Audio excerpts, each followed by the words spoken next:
Welcome back to our channel. In today's video, we'll show you how to easily send a contact using WhatsApp Web. It's a convenient way to share contact information with your friends and family, so let's get started. Step 1. Open WhatsApp on your computer by launching the WhatsApp Web application. Step 2. Open the chat where you want to send the contact. Step 3. Look for the plus icon located at the bottom left corner of the chat window and click on it. Step 4. From the options that appear, select Contact to proceed. Step 5. A list of your contacts will be displayed. Check the box next to the contact you want to send. You can select multiple contacts if needed. Step 6.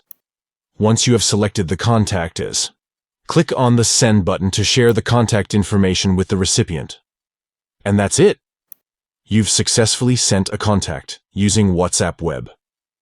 If you found this tutorial helpful, please give this video a thumbs up, and don't forget to subscribe to our channel for more WhatsApp Web tips and tricks. If you have any questions or need further assistance, feel free to leave a comment below.